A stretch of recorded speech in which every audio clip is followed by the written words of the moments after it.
Well, hello, everybody. Welcome. Good morning. I'm Michael CEEC, Associate Professor at UMass Lowell, and welcome to our session. So what we'll do, typical format, 3 presentations, Q&A. We have Craig Galbraith from UNC Wilmington, Deborah Brazil from Cal Poly Pomona, and then David Taylor and Andrew Baird, all the way from Manchester Metropolitan University. So, Craig, lead us off. Great. Okay, anyway, you're probably interested with this particular title, how the term has the term entrepreneurial become a modern weasel word.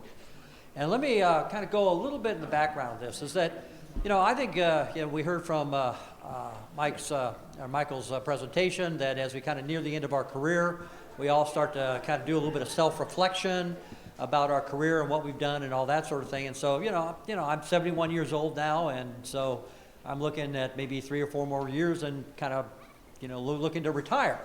I've written a number of books, but I was asked actually by Alex DeNoble. He was the one that encouraged us to have myself and my co-author, Kurt Stiles, looking at this idea of humane entrepreneurship. That's become a kind of a hot term these days.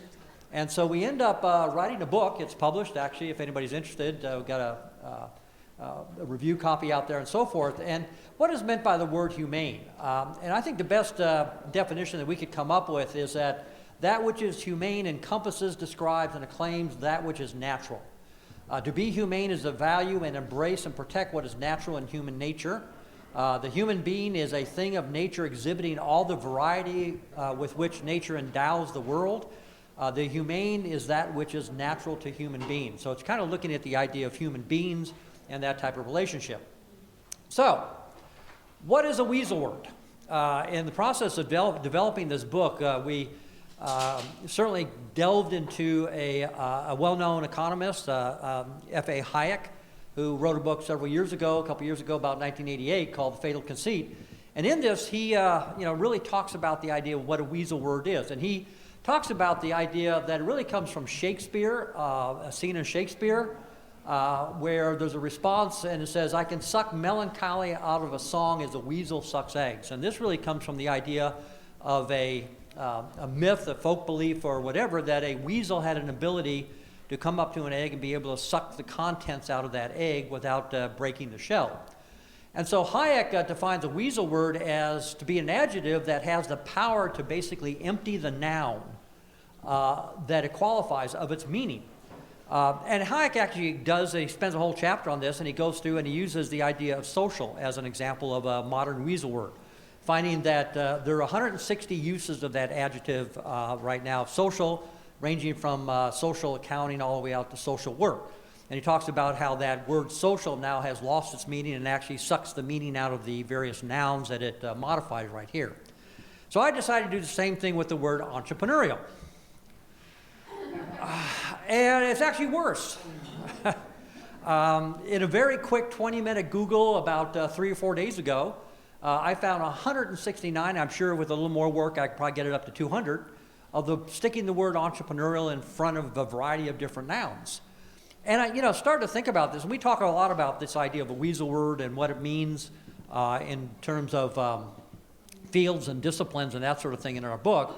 But when something becomes a weasel word, it really loses its meaning and becomes particularly dangerous when it becomes a moral standard in education and thinking. And it may even be worse when that adjective is clearly derived from a noun that's associated with an academic field. Does that mean the academic field is starting to lose its meaning and perhaps become dangerous? And so that's got me thinking about this idea of entrepreneurship. I've been in this field. I got my PhD in 1980, went to the University of California, then Purdue and so forth, and I'm where I am right now. And so I spent about, 40 some odd years right now in this field of management, and certainly in the last 30 maybe in entrepreneurship. So, doing a little bit of self-reflection here. So, that got me thinking about it. Look at the rise of college entrepreneurship programs since the 1960s. I could find out about 2015, we've grown from basically 7 or 8 in the 1960s up to, I could find about 620 when I looked at some research going back to 2015. Couldn't get more updated, but I'm sure it's even higher when you look at the college entrepreneurship classes and seeing a jump from almost nothing in 1960. In fact, it probably wouldn't even called entrepreneurship. It would have been called small business or something like that in the 1960s. And my father actually founded the Small Business Institute here at San Diego State when he was a professor here, going back to 1955, I think it was. And there were only, I think, 6 or 7 at that particular time. So, some pretty significant things. But one of the key things that we talk about in entrepreneurship is how great contribution we're making to society. So I decided to do a comparison about some of the data that we're seeing in the United States. The first is the idea of mobility. One of the key foundations that we talk about in entrepreneurship is the idea that entrepreneurship leads to intergenerational mobility, income mobility, you can move up and all that sort of thing. But in fact, the statistics show just the opposite. In the time when they have this tremendous rise of entrepreneurship, the United States has gone from 1950 in the highest, the absolute top in income mobility and educational mobility of developed countries in the world to last. So we are now last in terms of income mobility. At the same time that we see our entrepreneurship programs going up, and we talk about mobility as an important part of why we teach entrepreneurship. Same thing about entrepreneurial stickiness. That's an economic term right here, the idea of looking at how many small firms then become medium-sized firms. And that has gone down dramatically in the same amount of time. In 1980, about 20% of small firms became medium-sized firm, and we're down to 8% right now. At the same time that we're looking at our increase in entrepreneurship programs. Entrepreneurial firms have a decreasing percentage of innovations. The idea of thinking that entrepreneurial firms are the innovators is just not right when you look at the statistics. 48% of all patents are produced by the top 1.5% of the firms. And in fact, the research is showing now that the entrepreneurial small firms basically are producing less patents per R&D dollar and less patents per employee. Entrepreneurial firms pay employees significantly less than larger businesses, and entrepreneurial firms provide fewer benefits than larger businesses. We look at income inequality. I'm sure everybody's familiar with this. Income inequality has moved up massively. We were one of the lowest of developed countries in the 1950s, and now we're the highest of developed countries, and now we're rivaling many countries that are certainly less developed countries, and countries that we would not consider good models for economic behavior, and we're one of the highest right now. And I think this is one of the most interesting ones too, is the idea of CEO compensation. Again, I'm sure you all know that CEO compensation going back to the 1960s was about 20 to 1 or something like that over the average worker. It has gone up, and the latest statistics shows that we're about 321 to 1. Now this is Fortune 500, so I did my own study to see what the compensation was for smaller companies. And so since it's public data, I looked at the last 100 IPOs, and it is less, but it's about 72 to 1. The average compensation, annual compensation for a recent IPO, this is after the IPO, and so this is a year or two afterwards, is about $2.5 million, where for the top Fortune 500, it's about $12 million a year right now in overall compensation. Just very quickly, Peter Drucker basically said that 20 to 1 is a healthy compensation ratio. We're up at 72 to 1 for our IPOs and 351 to 1. And if you ask actually line workers what the appropriate compensation ratio is for their motivation in respect of the executives, it's 4.6 to 1. So, and again, when you look back where we were in the 1960s, we were kind of at that particular point. And so, I'm not suggesting there's a causation between the rise of entrepreneurship programs and so forth, but there's certainly a correlation.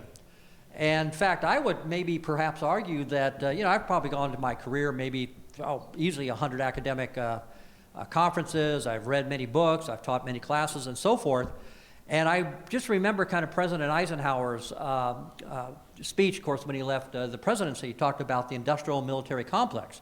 It was actually the industrial military government complex, but he was convinced in the last day by his advisors to take it out, so he didn't want to make it too political.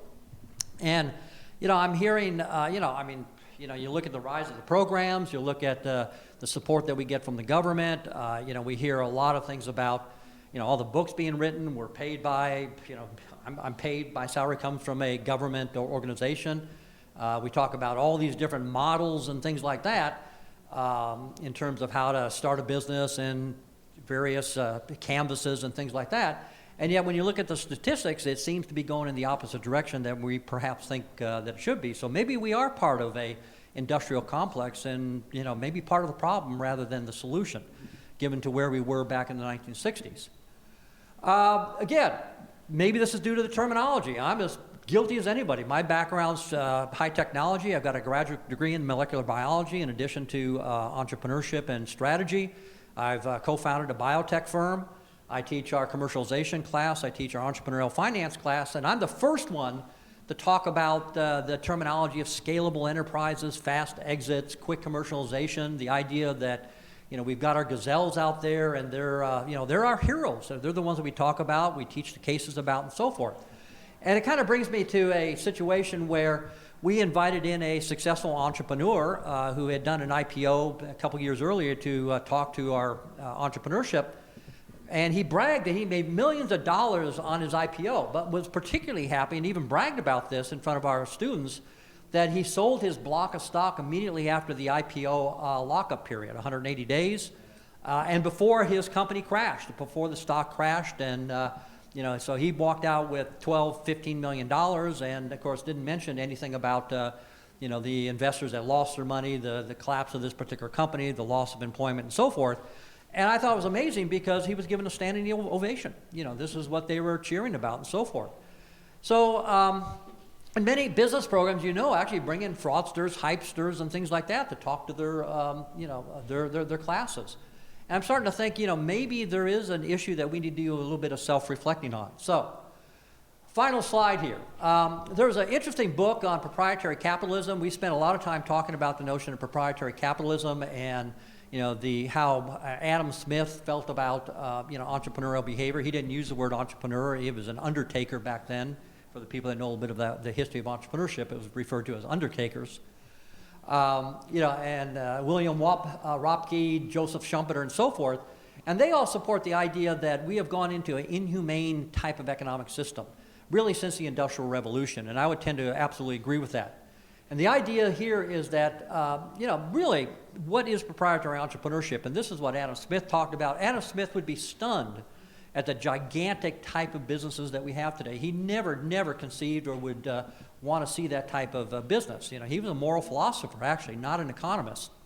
And that's how he perceived himself and everything. So the idea of key issues under proprietary capitalism is that, one, social and market systems are unconditionally intertwined with the entrepreneur. Being an entrepreneur is natural, and that's one of the key things about humane entrepreneurship, because it is a natural process to be an entrepreneur. We want to create, we want to innovate. And by the way, Schumpeter hated Keynes, and what we live in now is a Keynesian society. All our economists who graduate from the universities go and get on the train and work for Washington, D.C. and so forth, because Keynes believed in equilibrium. Everything is equilibrium. That's what you want in a Keynesian way of thinking, and that's what economists think about now. Schumpeter could not stand that. He said that, one, an economy in equilibrium is boring, first of all, and it shouldn't be an equilibrium. We have entrepreneurs. We have innovation. It's constantly changing and that sort of thing. And we definitely saw that in the 1950s, 1940s, 1880s. The movement, the building of the railroads, everything that we saw before we even had a program of entrepreneurship. So the idea here is that economic systems should be made up of primarily small family-owned enterprises, each specializing in specific industry sectors. That's what Adam Smith believed. A strong moral and spiritual character in all aspects of life, including commercial activities. Avoid aggressive expansion strategies and diversification, unrelated diversification sort of things. Develop efficient business structures while avoiding diversification, as I mentioned. Develop business relationships with a strong community network. I'm writing a book right now, for example, on the invention of the typewriter, which was invented in Milwaukee. And Shoals and Densmore were the inventors of the typewriter, 1870 or something like that. There was a process by which they did it. And it all happened in Milwaukee. Why did it happen in Milwaukee? Because everybody lived together, they talked together, they lived within about a 5 or 6 block area. So if Shoals and Densmore needed somebody to do some mechanical things, there's their neighbor right next door that can do it. And that's what created that invention and many other inventions. And by the way, the typewriter did change the way that we look at work. Prior to that, women could only work in blue-collar jobs. You either worked in factories, or if you were a woman, or you worked in sewing or washing or something like that. What the typewriter did is it actually invented the idea that you could have women go into white-collar jobs. And so the whole development of secretarial pools and secretaries really started with the invention of the typewriter. It's important to society as probably the steam engine was for the Industrial Revolution, but we tend not to think of it that way. So the strong community becomes key, buy local and that sort of thing. And finally, treating employees as family with fair wages, respect, and benefits.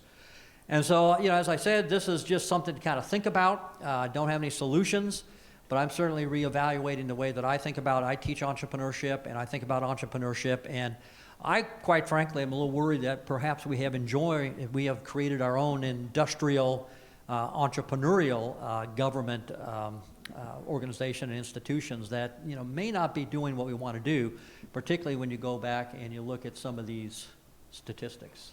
So, Kim, thank you. Hi, everybody. I'm really excited to be here. I can't believe we're actually post-pandemic, whatever that means, right? And we're actually face-to-face. So I chose this template just because I'm a total sucker for Zen and, relaxation and yoga and so on, and also these sayings, okay? So look at this one. Water drops pierce stone, rope saws cut wood. That makes me feel like anything is possible. And I love it. It just makes me kind of feel like, oh, I can surrender to the process, right? But here's the other thing about this saying. I also look at it and I start thinking about grit and I start thinking about resilience. And so Mark Schenkel and I have been having this discussion for years and years about iGen. iGen are your students that were born between 1995 and 2010. Sometimes we call them the Zillennials because they kind of cross-pollinate the millennials with Gen Z, okay?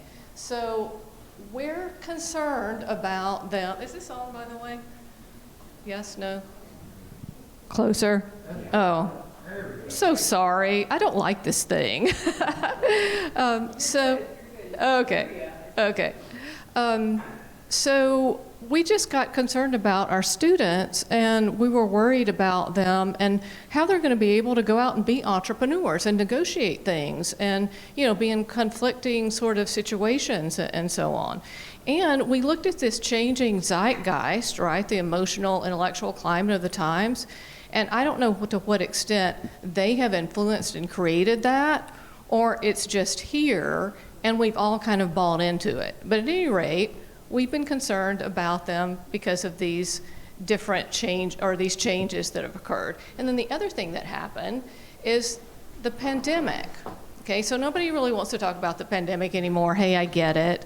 But I think it just exacerbated the challenges that iGen is facing. Okay, so let me explain.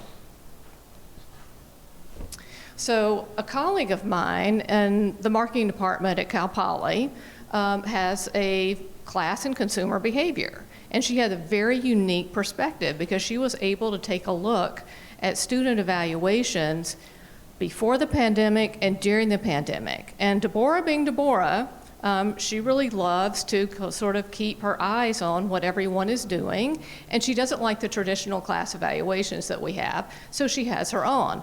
Literally, these two classes are identical in format and content, except that with the during pandemic phase, students were not able to do their presentation face-to-face. They had to do that on Zoom. So students met face-to-face 3 times during the semester, but then when the pandemic hit, it knocked them out of making their presentations face-to-face, right? The only difference, and maybe that's significant, I don't know. But here's what we found. They didn't like very much about the course, which they had loved previously. They disliked more stuff, and they had more suggestions for improvement. What did they not like? Oh my gosh, we don't get to meet. But, oh my God, I love that I don't have to get out of my jammies, and I don't have to, I can just stay at home. And then they love the fact that they were able to stay at home and meet with their teams, but then on the other hand, they wanted to be in class. I mean, it was very conflicting. I'm sure a lot of you experienced the same thing. Well, they complained there aren't any study guides. There's study guides, they've always been there, they were there before, they're there during. And then finally, Deborah's a very colorful person, And so she has all kinds of different fonts and colors and memes and graphics. And they said, it's too distracting. We don't like all of this stuff. But heretofore, they had loved it, right? So I know you've got tails. Well, possible explanations. Well, of course, there's a lack of control, which, by the way, lack of control was something we all experienced too, right? And we can look back on it now and say, oh, well, we did fine. It was not that difficult. But when we were in the throes of it, it was difficult. It was stressful. Now, imagine students, what are they stuck with? Us. You know, on a computer, they don't get to come into campus, they don't get to hang out with their colleagues, they don't get to all these student clubs and organizations and fun stuff, and fear of missing out, right?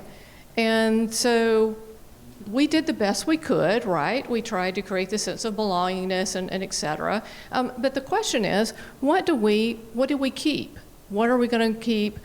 And I don't know about your schools, but you know, we're talking about actually making professors go back to teach in person all the time. So they're talking about even being more restrictive than before the pandemic. And I think we just need to stand back and think about how this is going to impact students, what is that going to look like?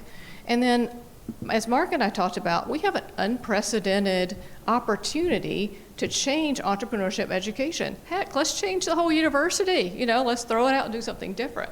Well, anyway, you're going to see this concept of safety throughout when we start talking about the iGen. Okay, so this is the event that exacerbated what I'm going to talk about next. Now, you're probably already familiar with these, right? So Jonathan Haidt wrote this really great book called The Coddling of the American Mind.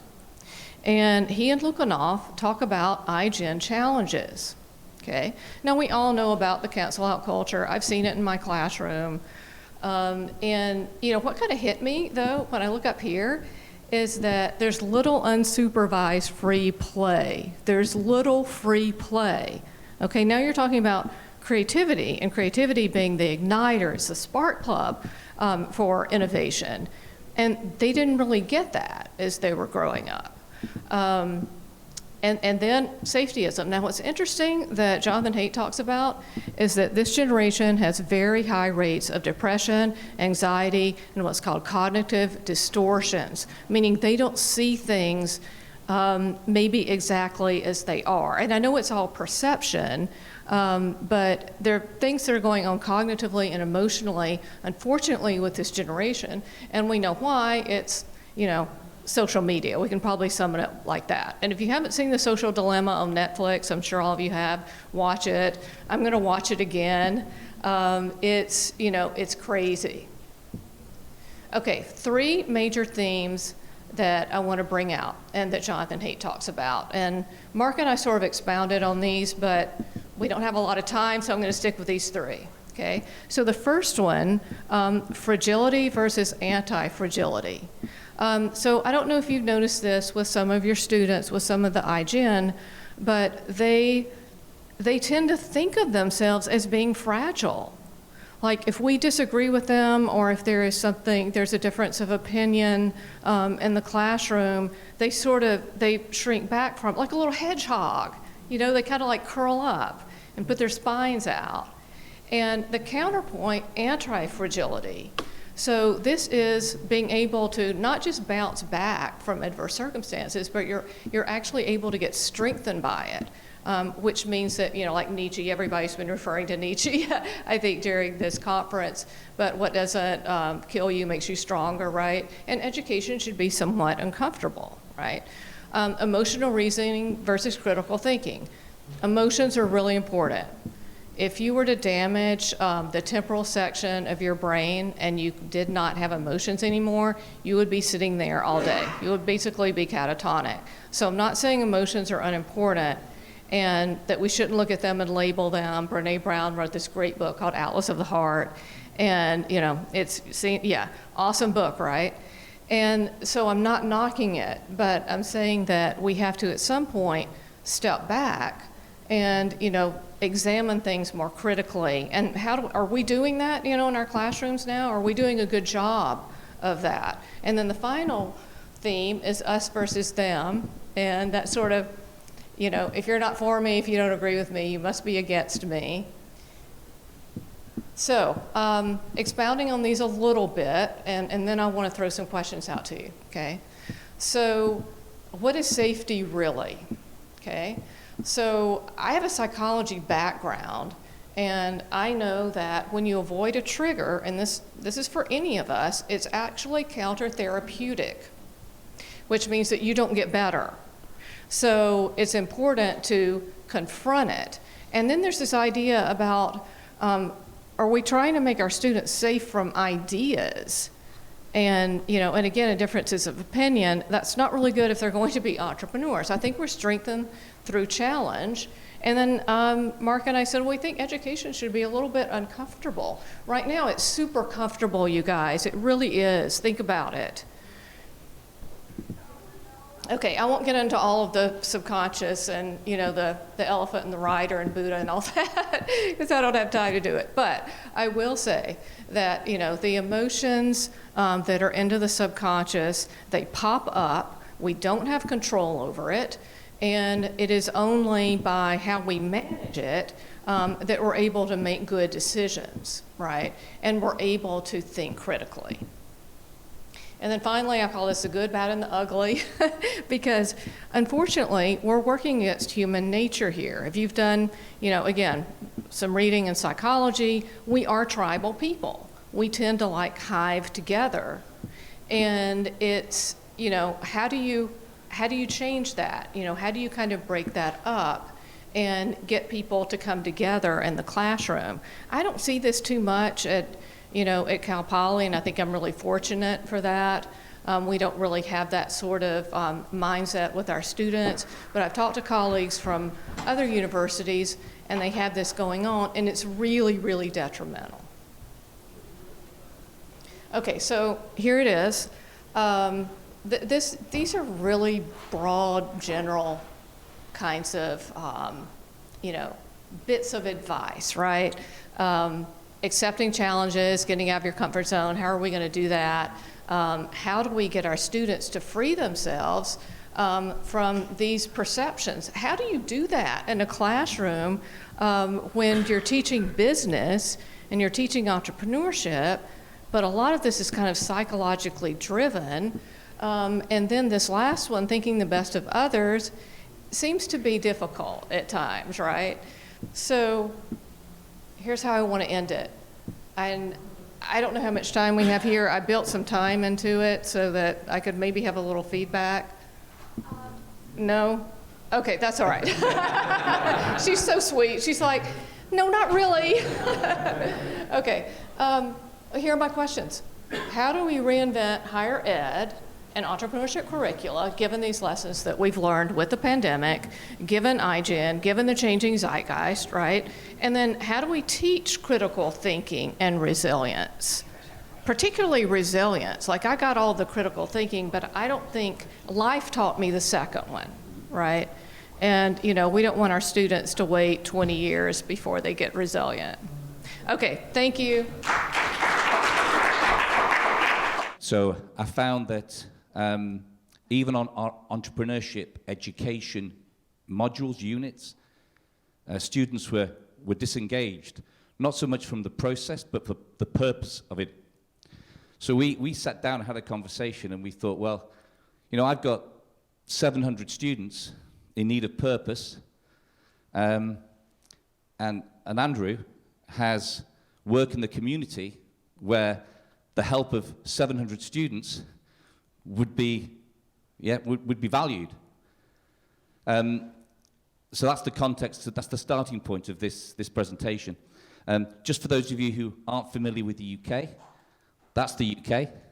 And Manchester, see, right in the middle of the UK. Very important city. Vibrant, like many, Western cities, developing at speed.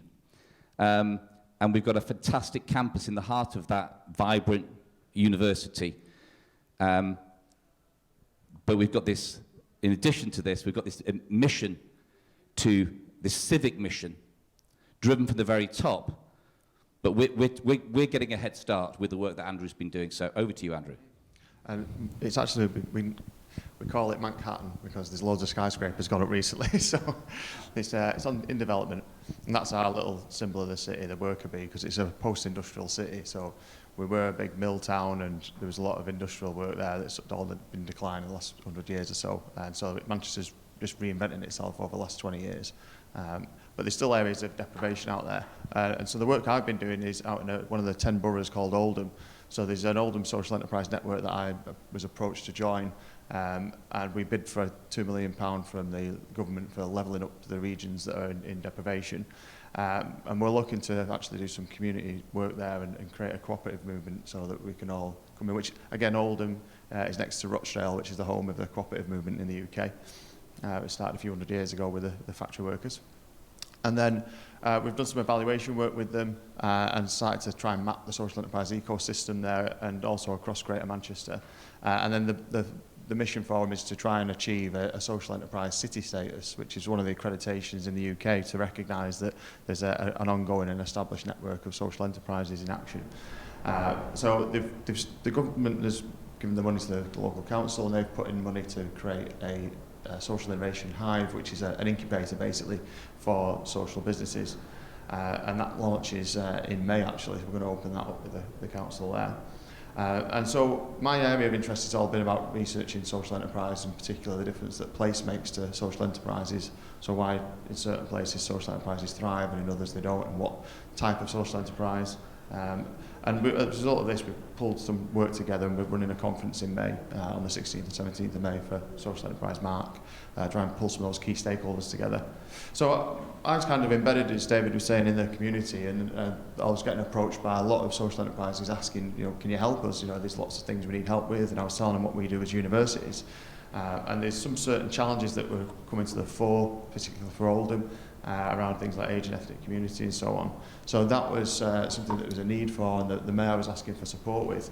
And just recently, coincidentally, we'd signed a little agreement up there called the Greater Manchester Civic University Agreement. So there's 5 universities in Greater Manchester, and we've all signed up to those key priorities. And again, that was through stakeholder engagement to find out what the Greater Manchester community wanted from the universities to help level it up, as we call it. So we're trying to basically add capacity and capital into the community. So the university's got these shared targets, but we had no real area curriculum that neatly addressed it. So that's what David was saying. We tried to say, well, what's a way of actually leveraging the business management students that we've got to actually do something, rather than do just simulations and just little startup boot camps that might generate a couple of businesses. Can we do something that will on scale impact the community? So we aligned it to the UN sustainability goals as well to make sure that we can articulate that internationally. And then the key element is, in the last slide we were saying we're AACSB accredited, and obviously, as we know from the conference, what have we done to create societal impact is one of the key challenges. So this gives us a real vehicle to try and do that. So what we did is we started off with the Social Innovation through Entrepreneurship unit, which was basically an old unit we had, which was around just coming up with enterprise ideas that students did as almost like a simulation and then moved on. So what we did is to say, how can we pull that together with some of the research that's going on and the needs in the community, and also try and create real impact on the ground, and that's what we tried to develop. So that's our 10 boroughs of Greater Manchester, and Oldham's out there on the right. And again, that's an old mill town that's got a lot of deprivation in it. It's always one of the highest places in the UK for deprivation. It's always in the top 5. And again, it's got a large immigrant community that is always cycling through, and people move out of the area and businesses come and go. So we figured, how can we help? So what we did was create these 2 units. So last year we started the Social Innovation through Entrepreneurship unit. It's a bit of a mouthful, so I just call it SITE. So we work on SITE. And what we've got is 600 students that we create unique ideas from. So each year the community gets access to 600 unique social enterprise ideas to address the 4 central challenges that are set from the Oldham borough. So they've determined the challenges for us, and then we set the students to task on it. What we do is we work in problem-based learning groups, so we get them to self-select and then do a deep dive in the first half of the unit to try and understand the actual issue before solutions. And once they've done that, then we try and support them through the business startup type activities that we have. We give them access to our business incubator and all the standard stuff about making sure that they understand the competition, it's differentiated in all those aspects. But we also try and get them a bit more enriched with it, so we give them access to mock prototyping. So they use, at the moment, we use things like Marvel, but we also do things like no-code apps as well. We get them to create websites, we get them to create social media marketing materials using things like Canva and things like that. And then we get them to do, just recently we've got an agreement where we've got a print city in our campus where we use, it's part of a European project where we use waste plastic to create 3D models. So they've just been rendering 3D models on the Fusion 360 software, and now they've started to print out 3D models of their prototype products. And then the assessment is a narrated screen recording, so we give them the flexibility to show everything that they've done in the research. So they'll show us photos of the place, maybe video clips of them interviewing the people in the place and the community, but also all the chance for them to show their interactive work around the creating of the social media campaigns. So it try and brings it to life to them, and rather than just as a static piece of assessment, we try and do something that we can also take to the community. So the idea is that we'll actually hand these over to the community. So if the students don't want to start up the social enterprise, the community gets access to them in their social innovation hive, and they can then either work in partner with the other social network support organisations, or the student themselves, or us to help get them off the ground. So that was the level 5 unit, our second year, and then our final year students, we just started this year doing, with 120 students, a community project. So what they do in this one is we get them into groups to tackle each of the 10 boroughs. So each borough gets researched around the policy framework from the government and at the Greater Manchester level and at the borough level, at the council level, about the challenges that they face. And then once they've mapped that and looked at the demography of the town and the history of it to try and understand it, then they start to look at the ecosystem and map out who's out there trying to actually do something about it and who's actually engaged. And then they seek out with a proposal to identify a social enterprise or a support organisation to go and collaborate with. So we use action research as an overarching methodology for that. And then we use like participatory collaboration for them to go out and work and co-create an intervention. And those interventions have typically this year taken the place of like physical events where they're already engaged, and it's about bringing more perspectives to it and bringing different stakeholders to that particular issue. And then what they'll do is they'll try and work with them pre, during and post the event. So they'll use some of the skills they've already developed the year before to create social media campaigns that are live ones for the actual social enterprise. And a lot of the social enterprises don't have the capacity for that or the skill, and of his capacity building in the community as well. And then they'll go out and help facilitate the event, and then they'll actually go and do an evaluation. So they'll conduct a range of interviews and then do an analysis and evaluation of that, which again gives them more insight than they normally get from their reports. So that one's a evaluation report, and they also do a narrated video recording of a screen to capture the intervention and the critical part of it, whereas the evaluation report is the practical bit for the social advisors. So just very quickly, because I'm running out of time, we've got the different phases which I've alluded to and some of the things that have been saying there, but we try and differentiate the units, but they build on each other, and we work more increasingly with the external partners in the final unit, but we bring them into the second year one to expose them to them and try and actually create an option for them. So if they're not able to connect up with a social enterprise, which nearly all of them have, but if there isn't, we have the Greater Manchester Voluntary Community Organisation who actually want us to promote their funds. So there's a £2 million fund to support social enterprises. So our students are engaged in trying to reach a wider audience and a more targeted audience. That's just some screenshots of the types of work they do on the site unit, where they try and bring it to life. So we try and get them to show that what the work would actually look like in the community and show the place, as well as doing the usual analysis stuff on there. So we try and get them to bring it to life for them as much as possible and make them realise it can actually be working in the community. And that's like a picture of one of ours that had just done about 3 days ago. They got together around domestic violence. That was the issue they wanted to look at, the nighttime economy. So they brought together different policymakers. At an actual social enterprise, that's actually the Old Abbey Tap House, which is a social enterprise pub that is in Greater Manchester. That's a STEAM pub that is trying to bring together STEAM studies at the same time. So there's a lot of challenges that they select. There's quite a wide variety, and they basically work on the partners, and the idea is that they don't drain capacity, that they add capacity. So they don't just go up to a social enterprise and say, we want to do this. They go up to and say, we know about your challenges, we know about the issues, and this is what we try and address. I've run out of time completely. Yeah, that's a nice way of saying it, yeah. So basically the takeaways is we're trying to actually build capacity in the community. We're trying to increase the students' lived experience of actually going into these places and seeing that they can make a difference. So that's it. Sorry, thanks.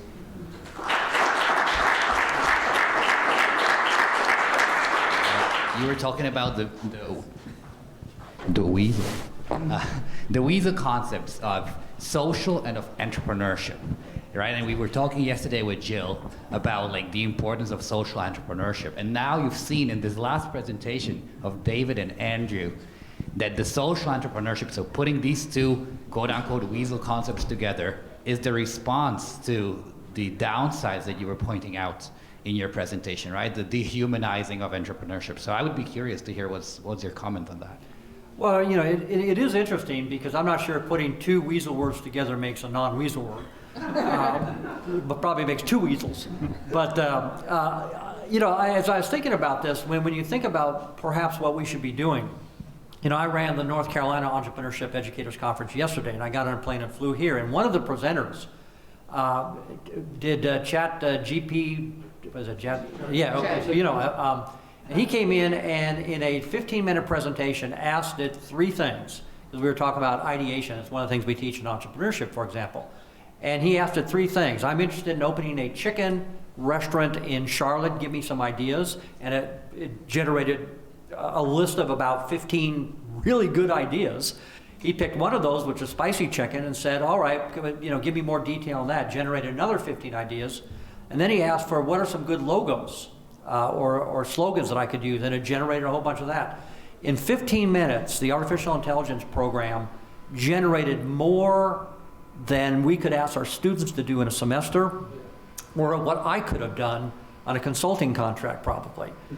And so I started to think about that is perhaps where we're going is maybe we ought to think about what we should be teaching are not the sort of things that artificial intelligence can do, but AI cannot teach humanity, it cannot teach humaneness, it cannot teach community, it cannot teach relationships, it can't teach spiritual intelligence, as you know we talked about in the last session.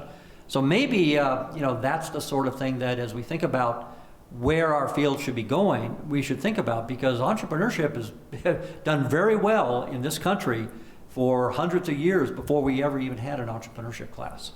Craig, second question to you. You talk about humane entrepreneurship. How do you go about it with this tidal wave of financial rate of return, basically money being the key issue?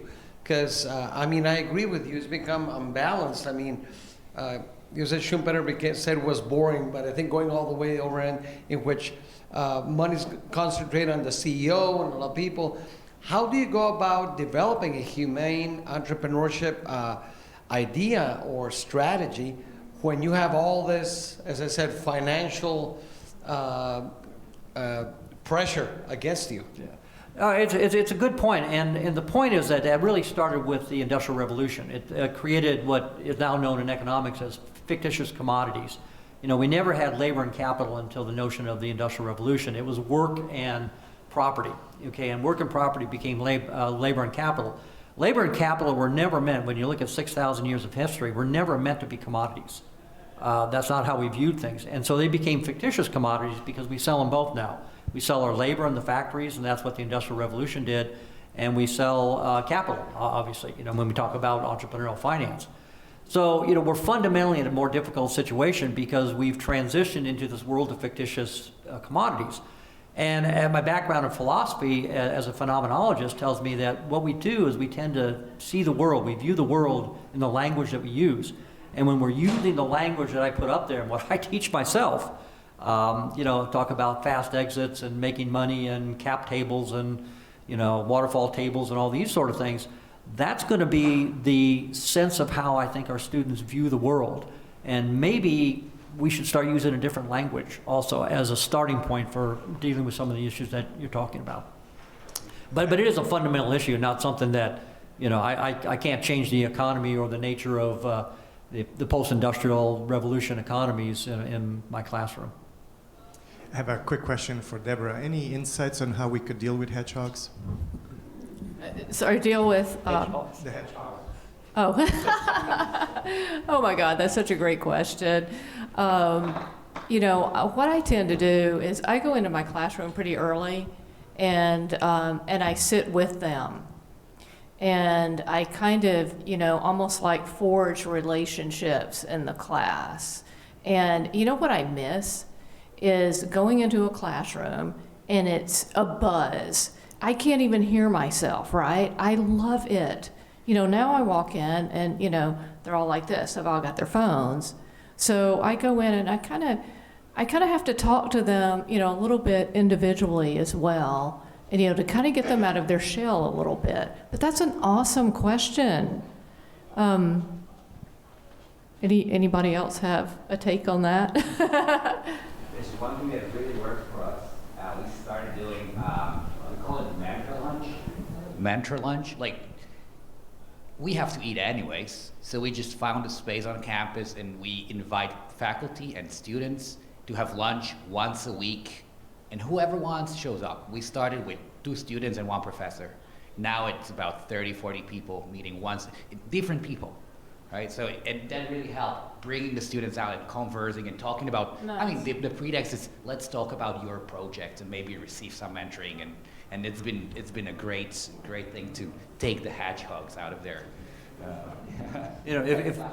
Okay, can I respond to that really quickly? At our conference yesterday, somebody addressed directly with that issue, and she runs a class on trying to get people to get out of their shell, and she has them go out and do it. I'll give you 2 examples.